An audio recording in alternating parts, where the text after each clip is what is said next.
आज हम class 10th का एक्सरसाइज हमारी जो है 8.1 लेसन नंबर 8 का क्वेश्चन नंबर 2 को सॉल्व करेंगे, जो कि बहुत ही अच्छा प्रश्न है और ट्रिग्नोमेट्री में समझता हूँ इससे पहले जो वीडियो बनाई आपको अच्छी तरह समझ में आ गई होगी। कोई दिक्कत है तो मुझे कमेंट बॉक्स में बताइएगा, ठीक है दोस्तों। तो बहुत ही अच्छा और बहुत ही इंटरेस्टिंग क्वेश्चन है और बहुत ज़्यादा छोटा सा क्वेश्चन है। देखिए जरा ध्यान से समझिएगा कैसे करते हैं, कैसे इसमें प्रयोग किया जाता है पाइथागोरस प्रमेय का, कैसे प्रयोग करते हैं, जरा ध्यान से समझिएगा, ठीक है दोस्तों। तो आप मुझे जानते हैं, मेरा नाम है साकेत और आप देख रहे हैं मेरे चैनल Pi20। चलिए शुरू करते हैं। चैनल पर पहली बार आए, चैनल को सब्सक्राइब करें, लाइक करें और शेयर जरूर करें वीडियो को, और बेल आइकन को जरूर प्रेस करें जिससे कि नया नोटिफिकेशन आपको तुरंत मिले, ठीक है दोस्तों। तो कैसे करते हैं ध्यान से समझिएगा।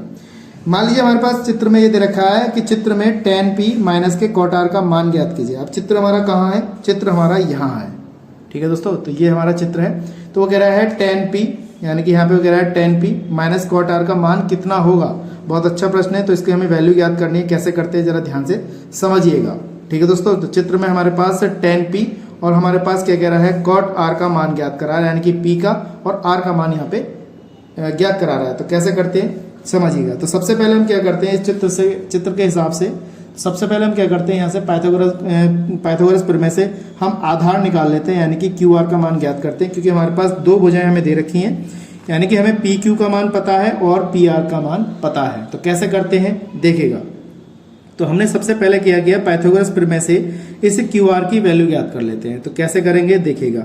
तो हमारे पास सबसे पहले हमने त्रिभुज पकड़ लिया, त्रिभुज पी क्यू आर में हमने सबसे पहले त्रिभुज पकड़ लिया, त्रिभुज पी क्यू आर में। तो पी क्यू आर में हमारे पास जो भुजा दे रखी है, एक तो हमें पी क्यू दे रखी है और हमें पी आर भुजा दे रखी है। तो हम यहाँ पे लिख देते हैं कि कौन कौन सी भुजा हमें पता है। देखिए पी क्यू का मान हमें 12 सेंटीमीटर दिया है और पी आर का मान हमें दिया है 13 सेंटीमीटर, और हमें ज्ञात करना है क्यू आर का मान हमें यहाँ पे ज्ञात करना है। तो पाइथागोरस प्रमेय आप जानते हैं क्या होता है, कर्ण का स्क्वायर बराबर, यहाँ लिखेंगे लंब का स्क्वायर, प्लस यहाँ लिखेंगे हम आधार का स्क्वायर, ठीक है दोस्तों। हमने यहाँ पे पाइथागोरस प्रमेय लिख दी है और आप अच्छी तरह परिचित हैं इससे, आपको अच्छी तरह याद होनी चाहिए, तभी आप इसको सॉल्व कर सकते हैं। कर्ण का मान यानी कि हम इसको लिख सकते हैं पी आर का स्क्वायर, इस तरीके से लिखा, क्योंकि हमारा ये पी आर जो है कर्ण है, सबसे बड़ी भुजा जो होती है वो कर्ण होती है। लंब कितना है हमारा, पी क्यू का स्क्वायर हो गया, आधार हमारा क्यू आर का स्क्वायर हो गया, और हमें क्यू आर यानी कि आधार का मान ही यहाँ पे ज्ञात करना है। तो कैसे करेंगे देखिएगा। पी आर का स्क्वायर यानी कि पी आर का जो मान है वो कितना दे रखा है, पी आर, देखिए जरा ध्यान से, पी आर का मान हमारा 13 दे रखा है, तो 13 का स्क्वायर। पी क्यू का मान हमारे पास कितना है, 12 का स्क्वायर, प्लस क्यू आर का मान हमें यहाँ पे ज्ञात करना है। तो 169 हो गया, 12 का वर्ग 144 हो गया और क्यू आर का स्क्वायर हो गया, ठीक है दोस्तों। 169 माइनस का 144 बराबर क्यू आर का स्क्वायर, ये हमने ज्ञात कर लिया यहाँ पर, ठीक है दोस्तों। इस तरीके से हम यहाँ पे ज्ञात कर सकते हैं। अब हमने क्या किया, जब इस तरीके से इसको ज्ञात कर रहे हैं तो हमारे पास क्या हुआ, देखिए क्यू आर स्क्वायर बराबर 169 में से 144 जाएंगे तो हमारे पास भुजा कितनी बच जाएगी, यहाँ पे 25 बचेगी। तो क्यू आर का मान हमारे पास कितना हो जाएगा, क्यू आर का मान हमारे पास 5 हो जाएगा। तो देखिए दोस्तों, हमारे पास चित्र में देखें तो ये वाली भुजा हमारी हो गई 5 सेंटीमीटर हो गई। ये वाली भुजा कितनी हो गई, 5 सेंटीमीटर। तो मैं समझता हूँ पाइथागोरस प्रमेय आपको अच्छी तरह समझ में आ गई होगी, और कोई दिक्कत है तो मुझे कमेंट बॉक्स में बताइएगा, ठीक है। अब क्या करें, इस त्रिभुज से इसका मान ज्ञात करना है, tan p माइनस के cot r का मान बताना है। तो इस ट्रायंगल में हम देखें तो आपको एक फॉर्मूला अच्छी तरीके से याद होना चाहिए। देखिए मैं यहाँ पे लिखता हूँ, एक होता है हमारे पास एल ए एल बटे का ए, मतलब के ए।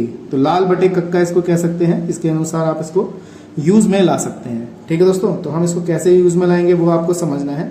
अब हमारे पास तीनों भुजाएं हमारे पास हैं, देखिए 12 भी है, लंब भी है, कर्ण भी है और आधार भी है। तो इसको हमें यहाँ पे सॉल्व करना है। तो कैसे करेंगे, सबसे पहले हमारे पास tan p का मान चाहिए। तो tan p का मान निकालने के लिए हम क्या करेंगे, यहाँ पे हम लिख देते कि साइन कॉस tan। tan का मतलब हमारे पास है लंब बटे आधार। तो लंब क्या है हमारे पास, ये आ गया पी क्यू, और आधार कितना हो गया हमारा 5, यानी कि 12/5, यानी कि हमारे पास इसका मान आ गया 12/5 आ गया। देखिए हमारा ये लंब है और ये आधार है, तो tan क्या होता है हमारा, लंब बटे आधार होता है, ठीक है। इसके बाद हमें चाहिए cot r का मान। देखिए यहाँ समझने की चीज़ है, मैंने पहले वीडियो बनाई थी, सबसे पहली वीडियो थी, इसमें मैंने आपको बताया था कि इस वाले कोण के सामने की भुजा ये लंब होगी, ठीक है दोस्तों।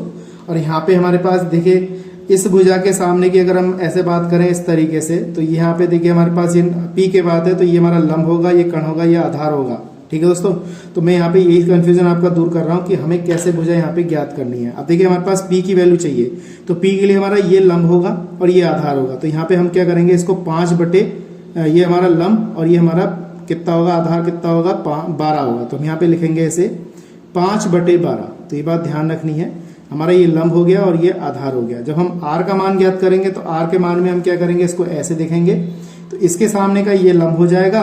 ठीक है दोस्तों, ये बात आपको ध्यान में रखनी है, ये वाला लंब हो जाएगा और ये वाला हमारा क्या होगा, आधार। और चित्र को मैं ऐसे घुमा दूं इस तरीके से, देखिए यार जहाँ ऐसा रखा हुआ है हमारा चित्र, तो देखिए हमारे पास ये वाला भुजा है, तो इसके सामने का ये लंब है, ये कण है और ये आधार है। ठीक है दोस्तों, यहाँ पे r काम कर रहा है, तो r के लिए हम क्या करेंगे, यहाँ पे देखिए tan r का मतलब है आधार बटे लंब। तो आधार कितना है 5 और ये कितना है हमारे पास, कितना हो गया, 12 हो गया, आधार बटे लंब हो गया। ठीक है दोस्तों, आधार हो गया, लंब हो गया। अब हमें ये कितना, एक कॉट का मान था, तो इसी प्रकार से अब हम देखिए यहाँ पे p की वैल्यू है, देखिए p ऐसे निकाल रहे हैं, इसके सामने का हमारे पास ये लंब हो गया, ये आधार हो गया। तो हमारे पास tan की वैल्यू चाहिए, तो tan कितना होता है, लंब बटे आधार होता है। तो लंब ये हो गया, आधार ये हो गया, तो लंब कितना है 5 और आधार कितना है 12, ये आ गया। अब हम वैल्यू कितनी चाहिए, इसकी चाहिए, तो यहाँ पे इसकी वैल्यू लगा दो, देखो tan p minus k cot r। अब देखिए यहाँ पे tan p की वैल्यू कितनी है हमारे पास, ये रही 5 बटे 12 माइनस cot r की वैल्यू कितनी है 5 बटे 12। देखिए इससे ये कैंसिल हो जाएगा, तो कितना आ गया, 0 आ गया। तो हमारे पास कितना है, इसका आंसर जो था कितना अच्छा है, आसान तरीके से इसको हमने किया। मैं समझता हूँ आपको अच्छी तरह समझ में आ गया होगा। कोई दिक्कत है तो कमेंट बॉक्स में यहाँ पे बताइएगा। ठीक।